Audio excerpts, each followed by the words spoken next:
자기 전에 듣기 좋은 인터넷 공포썰. 자, 오늘 들려드릴 괴담은 해외 괴담인데 살짝 잔인하고 내용이 꽤 깁니다. 진짜 인간은 성악설이 맞을 수도 있겠다, 이런 생각이 들 정도로 어떻게 이런 방식으로 가정이 파탄날 수가 있지? 그런 생각이 드는, 솔직히 지금도 믿기지가 않는 그런 이야기입니다. 근데 어디까지나 괴담이니까 괴담은 괴담으로만 듣자라는 말씀을 드리면서 시작을 하겠습니다. 자, 오늘 이야기의 제목은 아들 얼굴을 박살낸 내 와이프입니다. 미리 말해두건데 엄청 깁니다. 그 점은 사과할게요. 하지만 지금부터 쓰는 이야기는 제게 있어 매우 괴로운 일이었고 아주 오랜 세월 동안 마음에 품어온 짐이었습니다. 제 심리상담사는 이걸 글로 써서 감정을 토해내보라고 했습니다. 물론 그는 레딧에 올리라는 조언은 안 했지만 저는 오랫동안 고통스러워했던 사건인지라 다른 사람의 의견도 듣고 싶네요. 그렇게 오랜 세월이 지났는데도 전 아직도 이 일에 대해서 제가 어떤 감정인지 잘 모르겠으니 여기에 올려서 대중들의 평가를 들어볼게요. 저도 몇 가지 잘못한 게 있다는 걸 스스로도 압니다. 어쩌면 많은 걸 잘못했을지도 모르죠. 저로서도 최선을 다했습니다만 제 아들은 매우 말썽쟁이였습니다. 혹시 케빈에 대하여라는 영화를 보셨다면 제 말이 무슨 말인지 아실 겁니다. 왜냐하면은 신에게 맹세컨대 전 그 영화를 봤을 때 제 인생을 다큐멘터리로 찍었나 했거든요. 어찌나 정확한 내용이었던지 대본 작가가 우리 집에 몰래카메라라도 설치했나 했어요. 하지만 유일하게 다른 점이라면 그 영화 속에는 아빠 앞에서는 정상인인 척했지만 아들의 미친 짓은 모든 사람들 앞에서 나타났습니다. 아들은 태어난 날부터 잘못된 아이였습니다. 계획 임신이었고 우리 부부는 아이의 탄생에 환호했어요. 정말 원해서 낳은 사랑받을 아이였습니다. 우리는 이 아이한테 애정을 쏟아부었고 행복한 어린 시절을 선사하고 싶어 했습니다. 하지만 병원에 데려온 그날부터 아들은 슬퍼했어요. 13개월을 울어댔습니다. 과장하는 게 아닙니다. 13개월 동안 한시도 쉬지 않고 울어댔다고요. 목소리가 안 나와도 계속 울어댔습니다. 그 작은 얼굴이 일그러지면서 쉰 목소리가 나고 그 외에는 아무 소리도 안 나왔죠. 어떨 때는 진짜로 자면서도 울었습니다. 이런 게 가능한 아이가 있다고는 듣도 보도 못했어요. 우린 아들을 의사한테도 데려가 보고 먹이는 걸 바꿔도 보고 끌어안아도 보고 얼러보고 장난감도 줘보고 천으로 싸매보고 음악에 모빌에 생각나는 건 죄다 시도해봤습니다. 하지만 그 무엇도 소용이 없었죠. 이갈기, 삐걱거림, 잠 못 자기 지옥이 무려 13달 동안 이어졌습니다. 울기 단계를 지났을 때는 한시름 놓은 줄 알았죠. 근데 얼마 안 가서 명백해진 사실은 도대체 어째서인지 아들은 자기가 살아있다는 사실에 화가 나 있었습니다. 아들이 진심으로 기쁜 미소를 짓는 걸 본 적이 단 한 번도 없습니다.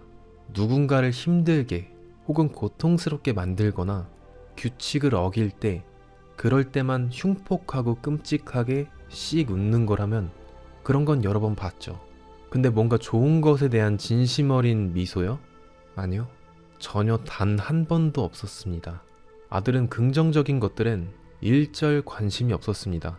증오만이 아들을 움직이는 유일한 연료이자 아들의 모든 행동의 이유였습니다.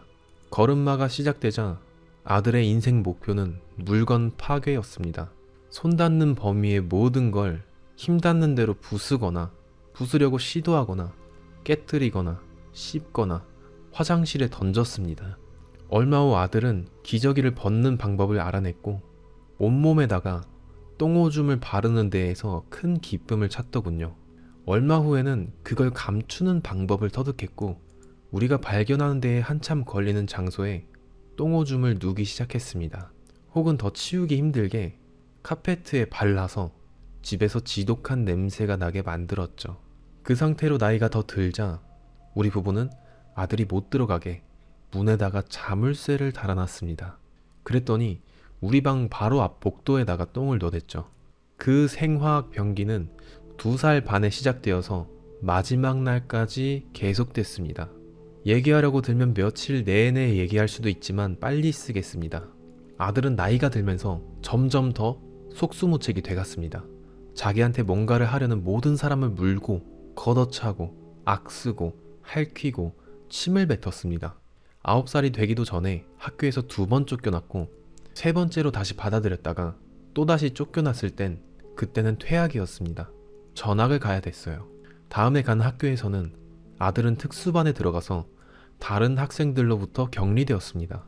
아들이 시카를 훔쳐다가 벽이나 가구에다가 꽂아놓거나 시카를 들고 사람들을 쫓아다니는 통에 우리 부부는 부엌에다가도 자물쇠를 달아야 했습니다. 그리고 나서 아들이 10살 때였습니다.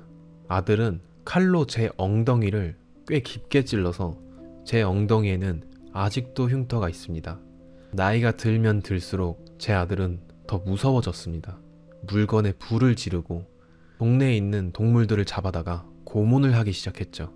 우리 집 근처 공원을 돌아다니는 떠돌이 개가 한 마리 있었는데 우리 아들은 길다란 바베큐 꼬치로 그 개의 한쪽 눈을 멀게 만들었어요. 그리고 고양이 꼬리를 휘발유에 담갔다가 불을 붙이는 것을 굉장히 좋아했습니다. 그렇게 아들은 난폭하고 악취를 풍기고 잔인한 짐승이 되었죠. 그것도 우리 집에서요. 저희 부부는 어쩔 도리가 없었어요. 보나마나 댓글로 엄청 물어볼 테니 미리 답하겠습니다. 물론 아들한테 심리상담을 받아보게 했습니다. 일주일에 2번 정신과 의사의 진료를 받았고 진짜로 몇 년간 정신과 약을 정말 많이 처방받았어요. 근데요, 그 무엇도 효과가 없었습니다. 당연히 심리상담도 소용이 없었고요. 약도 소용이 없었어요. 존나 그 어떤 것도 아무런 소용이 없었다고요. 자기 손에 닿는 모든 걸 부식시키는 독구름 같은 아이였어요. 그러고 나서 아들이 16살이 돼갈 때쯤 제 아내가 또 임신했습니다. 그런데 저희는 첫 임신 때와는 다르게 기쁨 대신에 공포를 느꼈죠. 계획에 없던 임신이기도 했고 아들 때문에 어떻게 해야 될지 막막했습니다. 아들이 16년 동안 그야말로 끝없는 악몽을 선사해준 터라 그걸 처음부터 다시 시작해야 한다는 것을 받아들일 수가 없었어요. 낙태에 대한 의논도 많이 했는데 당시에는 지금처럼 낙태가 쉽지 않았고 아내가 극구 반대했습니다. 그래서 우리는 다른 여러 가지 선택지도 고려했죠. 아내가 애를 낳되 이 아이마저도 사악하다는 게 밝혀지면은 입양을 보내자고 결정을 했죠. 우린 알고 있었거든요. 우리 부부한테는 지금 저런 아들 같은 애를 추가로 하나 더 키울 그런 에너지가 없다는 걸요. 하지만 다행히도 새로 태어난 딸은 정상이었습니다. 우리 부부의 인생이 원래 어땠어야 했는지, 만약 우리 아들이 그 애가 아니었다면 어땠을지 그거를 문득 체감하게 되더라고요. 다행히도 우리 딸아이는 세상을 보고 환하게 웃었습니다. 우리 딸은 뭔가를 물어뜯지 않고 젖을 빨았습니다. 아직 이는 안 났지만 그냥 먹고 싶은 거랑 자기 엄마의 젖꼭지를 뜯어내려 시도한 건 확연히 다르잖아요. 그렇게 4개월 정도 지나자 저희 딸은 밤에 잘 잤습니다. 딸은 행복한 아이였어요. 정말 정상이었어요. 저와 아내가 느낀 안도감은 정말 그 행복은 말로 표현할 수가 없었어요. 그리고 이 시점부터 저는 아들에게 거리를 두기 시작했습니다. 그 전까지는 비록 잘못된 선택은 하더라도 저는 늘 아들을 위해 최선을 다했습니다. 이것만큼은 확실해요. 아들을 도와주려고, 사랑하려고, 돌보려고 정말 많이 노력했습니다. 진심으로 노력했어요. 그런데 딸이 태어나고 나니까 아내와 저는 본능적으로 그냥 딸한테만 집중을 하게 됐죠. 이제 저희 딸은 저희 인생의 중심이 되었습니다. 아들이 미워서가 아니라 단순 제 딸이 더 쉬웠으니까요. 저희 딸은 행복하고 사랑스럽고 함께하는 모든 순간이 마법 같았습니다. 이러면 안 되는 거 아는데 솔직히 어쩔 수가 없었어요. 그냥 이렇게밖에 설명을 못 하겠네요. 근데 그때 아들은 저희 아내의 임신에는 무관심했어요. 솔직히 그 아이가 임신이 뭔지 이해나 했는지조차 미스테리입니다. 근데 제 딸을 병원에서 집으로 데려오자 그때부터 아들은 그때부터 보란듯이 난리를 치기 시작했습니다. 솔직히 말해서 제 아들이요, 이 상태에서 더 심해지는 게 가능할 거라고는 생각도 못했는데 제 아들은 여기에서 더 용을 쓰기 시작합니다. 제 아들이 17살이 됐을 때 무렵 우리는 매일같이 서로에게 고막이 터질 정도로 사자후를 내질렀습니다. 왜냐면 싸우고 나서 아들은 집 밖으로 뛰쳐나가서 몇 시간 동안 안 돌아오거나 아예 다음날 아침에 돌아오곤 했습니다. 이렇게 해야지 안심이 됐었어요. 저는 한동안 아들로부터 자유로워질 수 있도록 싸움이 터지길 기대하기 시작했어요. 그렇게 딸이 태어나고 나서 저와 아들의 관계는 거의 소멸되기 시작했고 서로한테 소리를 지르는 게 유일한 의사소통이 되었습니다. 그리고 제 아내는 한술 더 떴습니다. 이제는 아들한테는 아무 애정도 안 남아 있었죠. 그리고 그때쯤엔 아들이 아내가 있는 방에 들어오기만 해도 아내는 하던 걸 무조건 멈추고 아들이 나갈 때까지 지금 내 눈앞에서 당장 사라지라고, 꺼지라고 이렇게 소리를 질렀죠. 그렇게 아들은 집 밖에서 점점 더 많은 시간을 보내기 시작했어요. 그것이 우리한테는 축복이었죠. 아들이 밖에서 뭘 하고 돌아다녔는지는 모르겠지만 우리한테 피해가 끼치지 않는다는 사실만으로도 정말 감사했어요. 하여튼 아들의 그런 행동 때문에 저희 부부는 집의 문을 잠그는 데에 많은 예산을 썼습니다. 값싼 인테리어용 문은 발로 걷어차도 쉽게 열리지 않는 두껍고 조밀한 나무 문으로 바뀌었습니다. 그 문에는 열쇠가 딸려 있었고 저와 아내는 그 열쇠를 가지고 다녔죠. 물론 되게 극단적인 조치라는 거를 저도 압니다만 아들로부터 안전을 지키기 위해서는 자물쇠랑 무거운 문이 최고였습니다. 그리고 이번에도 댓글이 달릴 걸 미리 예상해서 미리 말씀드리자면은 저희는 아들을 죄수처럼 감금하지 않았습니다. 아들은 자유롭게 집안을 오고 갈 수 있었어요. 집사람과 저는 저희 스스로 방에 감금시킴으로써 아들로부터 저희 몸을 지킨 거였어요. 마치 저희가 저희 집에 감금된 죄수인 것처럼 말이죠. 그러다가 사건이 일어난 날이었어요. 이날 아침에는 저와 아들 사이에 다툼이 있었고 아들은 화가 나서 집을 뛰쳐나갔습니다. 저희 딸이 안방 침실에서 낮잠을 자는 동안 저희 부부는 부엌에서 평화로움을 만끽하고 있었죠. 근데 그때 저희 딸의 울음소리가 들리기 시작했어요. 어린 아이를 둔 부모라면 누구나 일단 아기 울음소리에 익숙해지면 알지 않습니까? 배고플 때랑 기저귀를 갈아야 할 때랑 그냥 안아줬으면 할 때 그때 내는 울음소리가 각각 다르다는 걸요. 자고로 아이들은 말을 배우기도 전에 의사표현을 곧잘 하는 편입니다. 근데 그때 들렸던 저희 딸의 울음소리는 평범한 게 아니었어요. 겁에 질린 울음이었어요. 그런 울음소리가 들린 순간 우리 부부는 동시에 벌떡 일어나서 방으로 달려갔어요. 물론 문은 잠겨 있었고 맞는 열쇠를 찾아 들어가는데 시간이 좀 더 걸렸습니다. 그리고 나서 문을 열어보니 저희 아들이 제 딸이 있는 방 안에 있었어요. 저희는 단독주택에서 살았는데 그 야발 새끼는 창문으로 기어 올라와서 저희 딸한테 접근을 한 겁니다. 손에 스테이크 나이프를 들고 제 딸 옆에 서 있었어요. 대체 그걸 어디서 났는지는 모르겠어요. 그 나이프는 우리 집 게 아닌 게 확실해요. 우리 부부는 날붙이란 날붙이는 모두 다 잠긴 서랍 안에 두고 엄중하게 관리를 했거든요. 아마 이웃집에서 훔쳤을 거라고 예상을 하는데 그놈은 이미 저희 딸의 피부를 2번이나 베어놨습니다. 배에 1번, 팔에 1번 이렇게 피부를 베어냈고요. 피가 흘러내리고 있었습니다. 제가 방에 들어선 순간에 제 아들은 제 딸의 얼굴에 칼등을 문지르면서 베지는 않고 거의 간지럽히듯이 하면서 엉엉 울고 있는 딸을 바라보고 있었어요. 그때 아들은 절 올려다보더니 미소를 지었죠. 그때는 생각보다는 행동이 먼저 움직였어요. 바로 뛰어들어가서 아들과 딸 사이를 비집고 들어가려고 했죠. 거의 본능적인 움직임이었어요. 근데 그렇게 필사적으로 뛰어가는 저보다도 제 아내가 훨씬 더 빨랐습니다.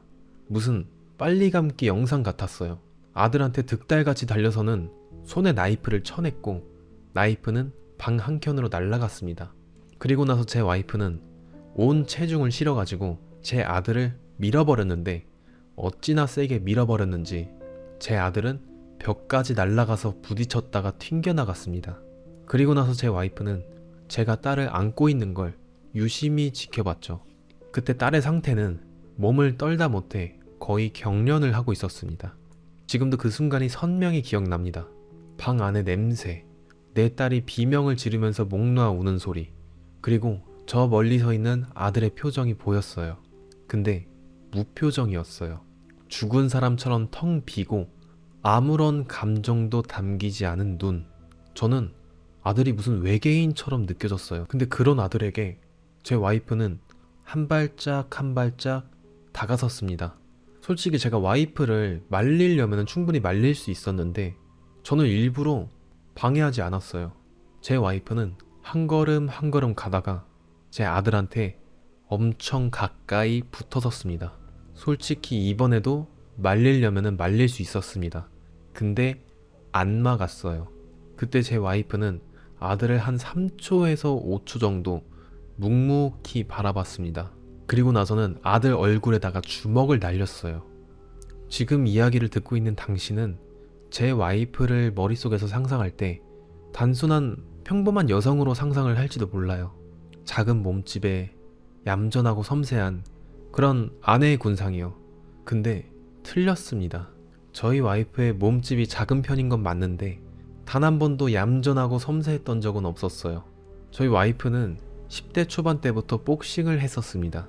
당시에는 MMA가 존재하진 않았지만 가라테와 복싱은 대유행이었으며 아내는 그 중에서도 매우 재능이 있는 아마추어 선수였습니다.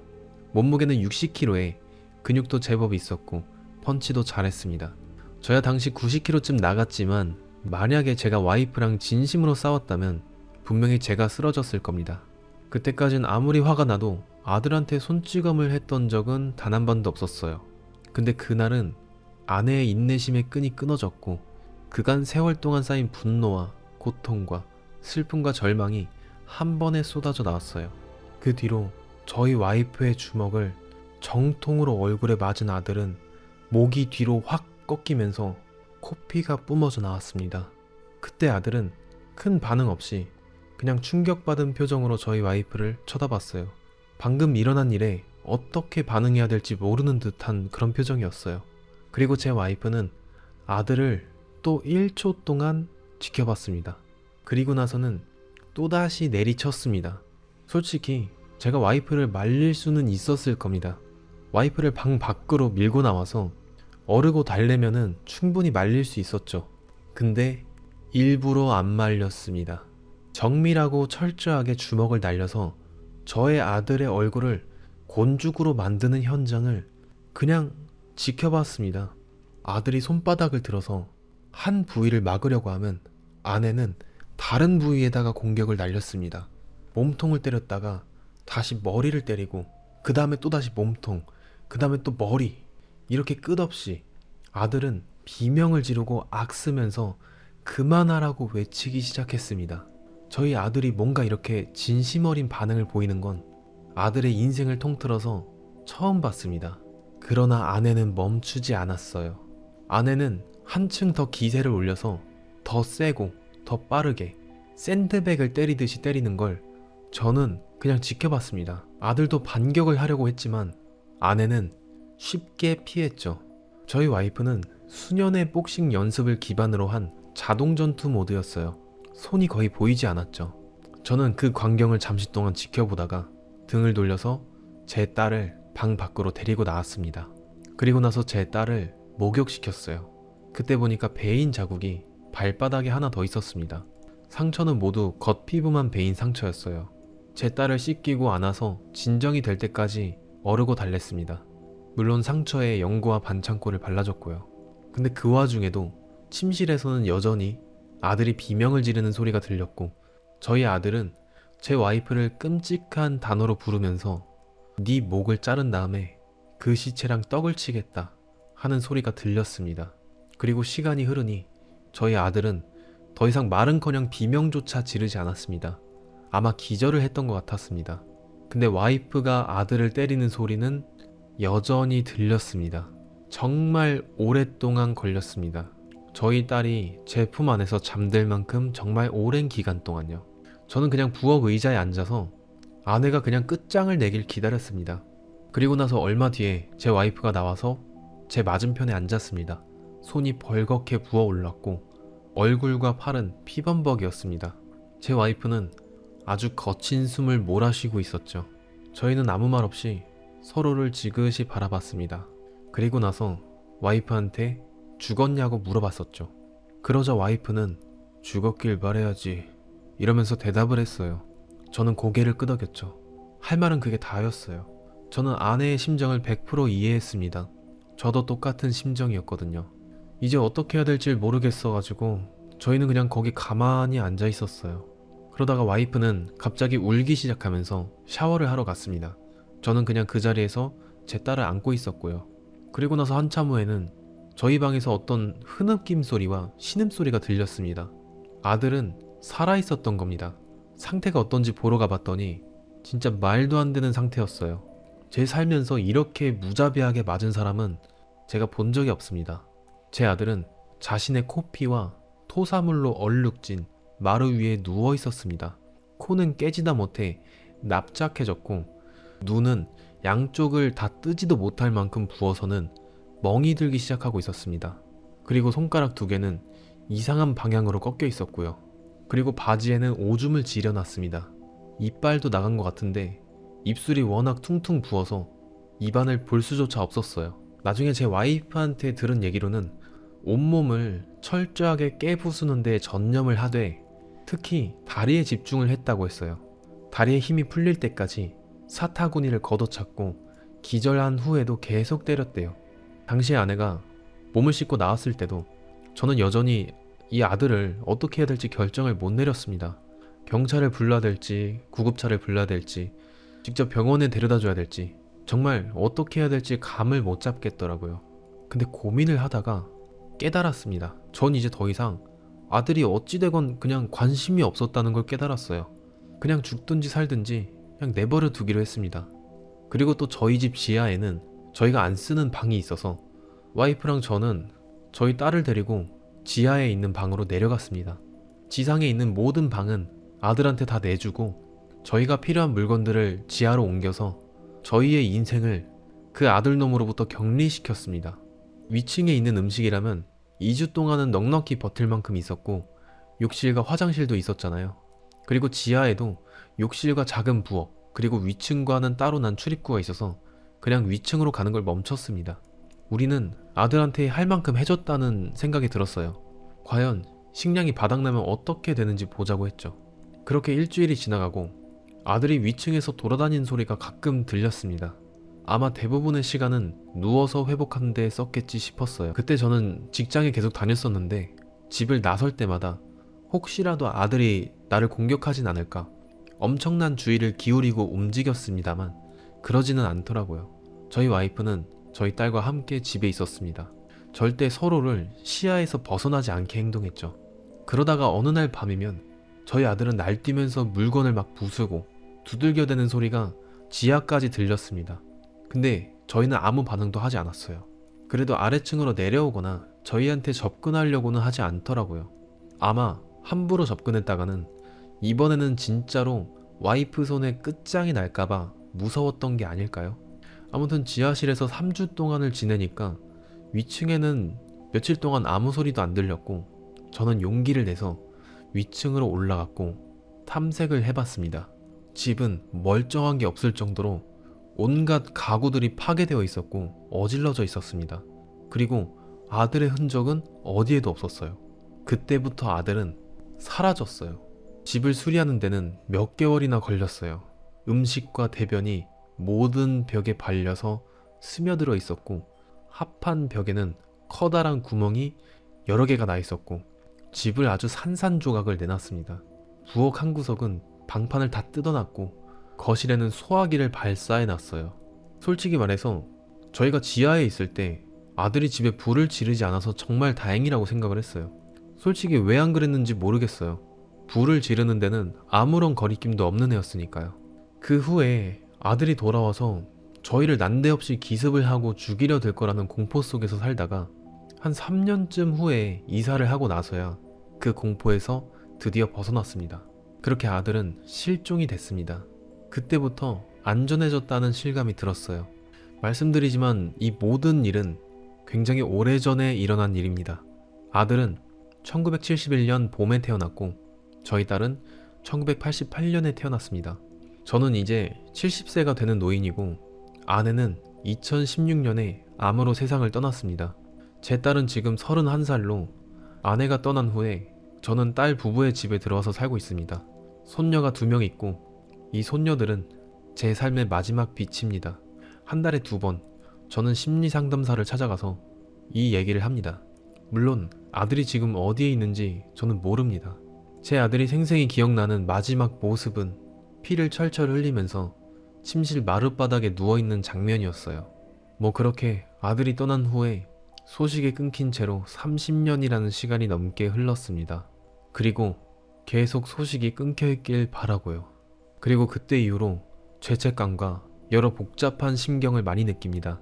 제가 직접 두들겨 팬 건 아니지만 그 아이가 맞는 거를 방관을 했고 그 아이가 그렇게 두들겨 맞아도 괜찮다고 생각을 했습니다. 사실 아들이 곤죽이 난 게 그렇게 반가울 수가 없었어요. 솔직히 제가 직접 죽이려 들지 않았다 뿐이지 만약에 아들이 그때 죽었었으면 굉장히 기뻐했을 겁니다. 아들이 자기 안의 악마를 이겨내고 어딘가에서 정상적인 삶을 살았으면 좋겠다고 진심으로 바라고는 있습니다. 하지만 그러지 못하고 여전히 그 모양 그 꼴, 그 상태라면 세상 밖에 어느 누군가가 제 아들을 꼭 죽여줬으면 하는 그런 바람입니다. 아들이 여전히 살아 돌아다니면서 사람을 해치고 다니지만 않았으면 하는 바람입니다. 자, 일단 여기까지였는데 여기에 이 내용이랑 케빈에 대하여라는 영화의 내용이랑 비슷한 점이 되게 많아요. 거의 똑같아요. 이 영화를 보면은 진짜 답답하고 막 속이 터질 것 같고 막 화가 막 머리끝까지 치솟아 오르거든요. 근데 그 영화 못지않게 이 글도 진짜 읽는 내내 좀 화가 났어요. 그리고 이거는 좀 재수 떨어지는 소리긴 하지만 만약에 여러분의 아들이 저런 애가 태어난다면은 여러분은 어떻게 하시겠습니까? 저는 이럴 때를 대비해서 저만의 교육법을 따로 생각해낸 게 있어요. 이 심벌즈 교육법이라고, 심벌즈 아시죠? 이렇게 치는 악기. 그러니까 이게 뭐냐면은 만약에 진짜 내 자녀가 저렇게 진짜 악마 같고 심지어 내 딸한테 막 칼을 막 들이대고 막 그러면은 그때부터는 이 심벌즈 교육법을 할 건데, 애가 만약에 사고를 쳤다? 그리고 반성을 안 하고 반항을 한다? 그러면은 뜬금없이 설거지를 시켜요. 집안일을 시키고. 야, 설거지해. 이러면은 당연히 반항을 하겠죠. 지금 뭔 소리야? 내가 설거지를 왜 해? 이러면서 쌩 난리를 칠 거란 말이에요. 그러면 그때가 타이밍이에요. 정말 싱글벙글 웃는 얼굴로 조용히 다가가서 마치 박수를 치듯이, 마치 심벌지를 치듯이 짝 이렇게 쳐가지고 우리 아들 설거지 할까 심벌지 놀이 할까 이렇게 물어보는 거예요. 그러면 물론 보통 놈이 아니라서 반항을 하겠죠. 쉽지 않겠죠. 근데 거기에서 지면 안 됩니다. 이 싸대기를 맞아도 양쪽을 동시에 맞으면은 이 정신이 차려지게 돼요. 그래서 정신을 차릴 때까지 계속 쌍싸대기를 치는 거죠. 그러다가 못 이겨서 결국 설거지를 하면은 그때부터는 정말 잘해주는 거죠. 그러다가 언젠가 또 반항을 한다? 그러면 또 웃는 얼굴로 우리 아들 신발즈놀이 할까? 이러면서 이제 박수만 쳐도 공포감이 들게 그렇게 해주는 신발즈 교육법는 구라고, 애를 때리면 안 되죠. 어떤 이유에서든 폭력은 정당화될 수가 없어요. 그러니까 이런 애들은 정신과를 갔다가 다시 집에 오고 같이 살고 이런 수준으로 끝날 게 아니라 굉장히 어렸을 때부터 아동보호센터에 가야 되는 애들이에요.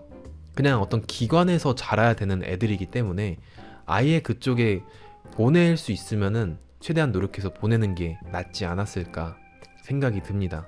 자, 아무튼 괴담 얘기는 여기까지 말씀드리면서 여러분들께 꼭 해야 되는 얘기인데 못한 얘기가 있어요. 그게 뭐냐면은 제가 요즘 영상이 좀 못 올라왔던 이유가 영상을 한 3개인가 날려먹었어요. 그게 어떻게 된 거냐면은 이게 괴담이 함부로 가져오면 안 되겠더라고요. 그러니까 어떤 이름 모를 네티즌 분들께서 그냥 써주신 괴담이 뭐 오랫동안 돌아다녔다, 그런 느낌의 괴담 글이면은 다른 유튜버 분들도 그냥 시청자들한테 자유롭게 소개시켜주고 들려드리고 그러는 편이잖아요. 근데 제가 어떤 괴담을 딱 읽었는데 너무 좋은 거예요. 그래서 그거를 촬영을 했단 말이에요. 근데 알고 보니까 그게 어떤 작가분께서 쓴 건데 커뮤니티에 누가 퍼온 거예요. 그러면 저는 아무리 커뮤니티에서 퍼왔다고 해도 결국에는 원작자분이 따로 있는 작가분께서 쓴 글을 그냥 허락 없이 영상화를 한 거잖아요. 그렇게 허락 없이 영상화를 하면은 활동하고 있는 작가분께서는 당연히 기분이 안 좋겠죠. 그래서 그게 굉장히 우려가 돼서 이제 작가분께 연락을 해서 허락을 맡아야 되는 그런 글들이 몇 개가 있었어요. 근데 그분들이 계속 그 플랫폼에 접속하시는 게 아니라서 이제 답장을 못 해주시더라고요. 많이 바쁘시고 하실 테니까. 그래서 저는 이제 영상 올라가야 될 것들이 계속 보류, 대기, 보류, 이거 못 쓴, 이런 식으로 된 게 좀 많이 있어요. 글들을 좀 정리를 해놨었는데. 그래서 솔직한 심정으로다가는 어떤 작가분이랑 좀 계약을 맺어가지고 영상의 수익의 절반을 주고 그 글을 좀 가져와서 쓰고 싶은 게 제 욕심인데, 그런 것조차도 허락을 받기가 굉장히 힘든 게 현실이더라고요. 그래서 지금까지 찾아 나온 자료들을 다 다시 검토를 다시 하고 있어요. 원작자가 또 원치 않을 수도 있으니까 그 원작자가 누군지 찾아서 계속 서칭을 하고 있어요. 허락을 받고 싶어서. 근데 이 와중에 또 사연을 보내주신 분들이 몇 분 계셨어요. 그래서 그분들한테는 제가 너무 감사해가지고 배민 쿠폰을 드렸습니다. 그래서 만약에 혹시라도 도와주실 분이 계시다면은 어떤 출처에서 되게 자유롭고 원저작자한테 허락을 구해도 되지 않을 만한 어떤 괴담을 알고 계시는 분이 계시다면은 저한테 혹시 공유를 해주시면 어떨까, 감히 제 욕심을 이렇게 드러내봅니다. 그리고 저도 출처에서 자유로울 수 있는 글들을 찾으려고 지금 많이 노력하고 있습니다. 네, 솔직하게 말씀드리는 게 낫다고 생각해서 이렇게 말씀드리고, 그리고 멤버십도 가입해주신 분들이 또 늘었어요. 너무 감사해가지고 오늘 또 읽어드려야겠다. 우리 바람님, 민채원님, 보아리캣님, 오늘 지수를 알려드리캣님, 최콩님, 은우님, 0400분 AM님, 윤진님, 비타민 던지기로 멤버십 가입해주셔서 너무 감사드리고, 그리고 이응이응님 카페인 던지기로 멤버십도 가입해주셔가지고 너무너무 감사드립니다. 이렇게 가입자분들이 조금씩 늘어나고 계셔가지고 제가 더 좀 쫄리는 느낌이에요. 좀 빨리 올려야 될 것 같고 막 그런 느낌이 듭니다. 그래가지고 또 저는 또 다음 영상도 찍으러 이동을 하겠습니다. 안녕.